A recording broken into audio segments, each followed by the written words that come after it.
mara an bɔra k'a ye imama ka jɛkulu u ye weleli bila kunnafonidilaw ma k'a fɔ k'u bɛna dɛmɛ lase aw ma mun b'a to commune kati kɔnɔ aw ka se ka jɔnjɔn sɔrɔ ka kɛ wasaden ye wasabulon kɔnɔ donc nin ye nisɔndiya jumɛn se aw ma. An bɛ silamɛ tɔn minnu bɛ commune kati kɔnɔ an b'o bɛɛ fo ka da u filɛ ka baara min kɛ o kɛra anw yɛrɛ fɛla ye parce que anw bɛ nin de ɲini a mɛnna. Minnu tɛ politiki tɔnw ye n'o ye société civile ye an b'a ɲini olu fɛ de olu ka politiki tɔnw lajɛ n'u bɛ fanga ɲini u mana ye k'a dɔn min ye ɲuman ye u k'o sugandi k'a sɔrɔ u ma dɔrɔmɛ kelen ɲini u ma dɔrɔmɛ kelen minɛ k'a sugandi ka da tɛmɛsiraw danbe baarakɛlenw hakilinaw ka sugandili kɛ ka da o kan n'u ye ɲɛmaya sɔrɔ tuma min na sa ka sɔrɔ ka tugu nɔfɛ ka kɔlɔsili kɛ n'a kɛra ka ɲa alhamdulillah n'a ma kɛ ka ɲa fɛnɛ ka u kɛlɛ o de ye société civile lakika ye CDR ye organisation société civile minnu y'an dɛmɛ ɲe ni kuma kelen de fɔ o kɛnɛ kan olu fɛnɛ ka dɛmɛ kɛra nin de kɔnɔna la fi sabilillahi an y'a ye aw bɛ sira ɲuman kan an b'aw dɛmɛ aw ye hakilina minnu fɔ ani aw ye kalikan minnu kɛ aw ka t'o kan n'an ma to kan b'aw kɛlɛ ni ɲɔgɔnna ye o dɔ de ye nka nin ye diinɛ tɔn diinɛ ɲɛmaw ka kɛra imamu ye jeunesse musow olu bɛɛ de farala ɲɔgɔn kan commune kɔnɔ ka anw ka liste sugandi ka da u ye min ye an tɛmɛsiraw la donc o fɛnɛ ye nisɔndiya ye o kɔrɔ de ye ko an ye tɛmɛsira minnu kɛ ka tɛmɛ an m'a kɛ ka juguya an ka faamuyali la puisque an ma dɔrɔmɛ kelen di maa ma an ma hali démarche kɛ ka taa u k'an dɛmɛ u y'u sigi de ka jateminɛ kɛ k'a lajɛ k'a fɔ tuma dɔw sera u k'u kan bɔ k'a fɔ ko anw bɛ fɛ ninnu de k'a kɛ an ka commune ka wasaden ye faso bulonba la donc an b'u fo an b'a fɔ u y'an sugandi min kama ala ka anw dɛmɛ ka se k'o waleya wa anw fɛnɛ bɛ layidu ta anw ye kalikan fɛn fɛn kɛ gafe kɔnɔ politiki kalikan tɛ dɛ an y'an sigi ka jateminɛ de commune mago bɛ min na assemblée bɛ se ka min kɛ député bɛ se ka min kɛ olu bɛɛ bɛ bɛn yɔrɔ minnu na o de kalikanw b'an ka nin gafe kɔnɔ a ma kɛ gansan inshallah Hassan Sidibe ne yɛrɛ an b'a sira taama an b'an seko kala wa commune kɔnɔna denw ba a ye fɛnɛ ni ala sɔnna an bɛ se k'o de fɔ kuma ninnu kɔfɛla la. mais an bɛ se ka mun fɔ an y'a ye a ka commune kati kɔnɔna na an y'a mɛn ko gɛlɛya kɛmɛ kosɛbɛ ka sababu kɛ deuxième tour la ko commune kati ko bɛna gɛlɛya kosɛbɛ donc a yira k'a fɔ deuxième tour la tari aw sirannen tɛ a ko kɔnɔ wa ou bien aw kɛmɛ ka mun de sabati a la mun b'a to élection a ko bɛ se ka tɛmɛ ne ye élection kɛ commune kati kɔnɔ 2007 ni IBK tun bɛ ɲɔgɔn na commune kɔnɔ o ma anw siran nin de bɛna anw siran nin ye o san 13 de o tɛ kunu ye dɛ o élection kɔfɛ fo ka taa se bi ma ne Musa Marama élection foyi participer commune kɔnɔ ni ma min gagne 2009 b'o la 2011 b'o la wa commune nin kɔnɔ an ka parti n'o ye yɛlɛma ye o de bɛ mairie la donc parti fɛnɛ tolen tɛ kɔ Hassan ale ye politique daminɛ ne kɔfɛ nka a fɛnɛ ye dɔ kɛ commune kɔnɔ ale bɛ mairie la bi adjoint sabanan yɛrɛ don ne kɔni ka faamuyali la ni anw ni minnu bɛ ɲɔgɔn na ni olu ma siran anw man ka siran ka da nin tɛmɛsira kɔrɔlen ninnu bɛɛ kan ani ka da commune bɛ an bolo cogoya min na ani an yɛrɛ bɛ commune bolo cogoya min na anw ma deli ka siran kalafili la an tɛ siran kalafili la wa inshallah an tɛna siran parce que nin bɛɛ kɔfɛ kalafili tɛ dɔwɛrɛ ye o an bɛɛ ka laɲini ye dilanni ye anw ni minnu bɛ ɲɔgɔn na n'o ye UDD ni PSDA ye an bɛɛ ka laɲini ye dilanni ye ni min y'a sɔrɔ ala barika la tɔ in k'o dɛmɛ ka commune yiriwa donc o tɛ kɛlɛkun ye o tɛ sirankun ye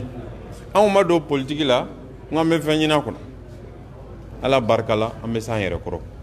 an y'o tɛmɛsiraw fɛnɛ caman yira n'an y'a sɔrɔ ala barika la alhamdulillah n'an m'a sɔrɔ ala barika la fɛnɛ problème foyi t'a la min y'a sɔrɔ an bɛ dugawu k'o ye ka tila k'o dɛmɛ a ka baara la donc nin kɔni tɛ sirankun ye k'o ka ɲɛfɔ mɔgɔw k'o faamu anw ma démocratie ni kalafili kɛ fadenya ye ni aw ye nin kalafili in ko bɛɛ lajɛ ni maa nɛnina yɔrɔw la ne de nɛnina kosɛbɛ mais maa ma deli ka mɛn siɲɛ kelen ko n ye maa jaabi kɛlɛ tɛ wɔyɔ tɛ commune kɔnɔdenw bɔ sugandili kɛ n'u ye maa min sugandi an bɛɛ ka tugu kɔ k'o dɛmɛ u ka baara la o de ye anw ka ko faamuyali cogo ye anw bɛ jamana ani commune an m'o de makara an tɛ maa makara. kɔrɔfɔ laban na i bɛ se ka jumɛn fɔ commune 4 mɔgɔw ye hakililasigi la. n bɛ se ka min fɔ commune 4 cɛ ni muso ni denmisɛnnin maakɔrɔba ye mɔgɔw ka u ka vote kɛ sɛbɛn u ka matarafa an y'a mɛn ko mɔgɔw bɛ dondonni na mɔgɔw kan ka vote kɛ sɛbɛnw san u tɛ fɛ maaw ka vote ou bien u bɛ fɛ ka maa wɛrɛ la vote maaw place la maa si k'i n'i ka vote kɛ fɛrɛn feere maa ma maa si k'i n'i ka vote kɛ sɛbɛn di maa ma hali ni min nana ko Musa Mara ko k'a di yan ou bien yɛlɛma k'a di yan ka n'a di i ka vote kɛ sɛbɛn i yɛrɛ ka vote kɛ sɛbɛn y'a to i bolo vote don an bɛɛ ka bɔ ka vote anw bɛna fɛɛrɛ tigɛ ka maaw ka lakana ka caman fara kan ka fara gouvernement ka baara kan gouvernement ye fɛn dɔw fɔ premier tour la o fɛn dɔw ma sabati yɔrɔ o yɔrɔ la fiɲɛ yera gouvernement ka baaraw la anw bɛna dafa parce que gouvernement fɛnɛ n'a ka gɛlɛyaw de don donc mɔgɔw k'a dɔn ka bɔ hɛrɛ ni baden na ka se vote kɛyɔrɔ la ka tila ka segin hɛrɛ ni baden na inchallah anw bɛna o garanti ka fɛɛrɛw tigɛ maaw bɛ lakana sabati cogoya min na donc bɛɛ ka bɔ ka t'i ka vote kɛ ka segin ni ala ye ɲɛmaya di min ma an bɛɛ ka dugawu k'o ye k'o dɛmɛ a ka baara la donc o de ye kuma laban ye an bɛ aw yɛrɛ fo aw ka nali la an b'a fɔ n ka commune ni ala k'a sankɔrɔta ala k'a di maa ma maa min commune kɔnɔdenw hinɛ b'a la ala k'a di maa ma maa min bɛ se ka commune jɔ o y'an ka laɲini an ka dugawu ye an bɛ kuma laban n'o ye. merci beaucoup voilà merci donc a bɔra ka mun fɔ a tɛ tɛmɛ nin kan a ye fɛn bɛɛ fɔ ka ban a y'a jira k'a fɔ ko olu kɔni olu ka baara nɔ dɔn bɛ commune 4 kɔnɔ n'o ye Bamako marabolo sigida 4nan ye ko olu y'u mun kɛ ko commune 4 kɔnɔ mɔgɔw b'o dɔn donc u ye kuma bɛɛ sɛnsɛn k'a bɛɛ walawala ka Asani ye Musa Mara tɔ kelen ye olu de bɛ liste kan olu de bɛ fɛ ka kɛ wasaden ye commune 4 tɔgɔ la donc nin ko in kɔni a kɛn bɛ kata ba 4 de commune 4 kɔnɔ kata ba 4 maliyɛnw c'est à dire que ni maa fila ninnu Asani Sidibe ani ka fara Musa Mara kan an y'u ka kɔrɔfɔw ta a yɛrɛ y'u mɛn caman y'a jira k'a fɔ k'olu dɔnnen don commune 4 kɔnɔ olu ti dunan ye olu ye baara caman kɛ commune 4 in kɔnɔ de bɛ kunu fɔ bi o b'a jira k'a fɔ ko bi senna commune 4 kɔnɔna na commune 4 denw olu de kan ka wuli ka jɔ kɛ k'a dɔn u kan ka taa kala fili maa min nin kuma bɛɛ fɔlen don ka ban nin ko bɛɛ ɲɛbɔlen don ka ban. Bonsoir monsieur. Bonsoir. Alors vous venez d'avoir un soutien de taille. Quelles sont vos premières impressions d'abord? Bon, je salue. Je me présente, comme vous le dites, je m'appelle Hassan Sidibé. Je suis le colissier de Moussa Mara sur la liste du parti Yelama. Je suis un homme très comblé aujourd'hui, pas surpris, mais très comblé par le soutien de toutes ces organisations religieuses, que ce soit jeunes, femmes et les leaders religieux de la commune. Cela prouve à suffisance qu'ils sont soucieux de ce pays qui souffre. Nous ne leur avons pas démarché, nous ne leur avons pas demandé de soutien, nous ne leur avons donné aucun franc, pas de promesse. La seule promesse que nous avons faite aujourd'hui, c'est d'honorer nos engagements une fois à l'Assemblée nationale. Donc je suis un homme comblé. La société civile au Mali est en train de jouer sa partition. Ça veut dire qu'avant-hier, ce dont nous avons peur, l'immixtion de l'argent, de la manipulation au niveau de la démocratie au Mali, qui faisait chambouler les jeux démocratiques au Mali sur du faux, parce que toute organisation basée ou tout système basé sur l'argent est un système voué à l'échec. Donc aujourd'hui, je suis un homme comblé. Au nom du parti LMA, de la commune 4, la plateforme Sauvons le Mali, je suis un homme comblé. C'est ce que je peux dire. Okay. Voilà, donc c'est que damadɔ fɔ an ka tudunkan na an bɔra ka Musa Mara ɲininka ale ye fɛn caman fɔ donc ale ye kuma caman fɔ k'a jira k'a fɔ ko aw dalen b'aw yɛrɛ la a ka baara kɛtaw la an y'a jateminɛ a ka kumaw senfɛ a b'a jira k'a fɔ ko wariko mun n'a bɛ don kow la kana mɔgɔw hakili san mɔgɔw ka to yen u ka taa kala fili u ni ka ma ye a bɛ fɛn ka mun de fɔ nin ko in na. Bon, an y'o de fɔ kuma wɛrɛ tɛ o wari sen ka bɔ politiki la Musa ye min fɔ n bɛ n da don o la dɔɔni n b'i fana ka question jaabi bi an wasalen an kɔntannen parce que silamɛjɛkulu commune 4 denmisɛnninw musow leaderw olu de y'a décidé ka s'an ma k'u b'an dɛmɛ parce que k'u ɲɛ bɛ ko dɔ natɔ la jamana firitɔ don wari sen donna politique la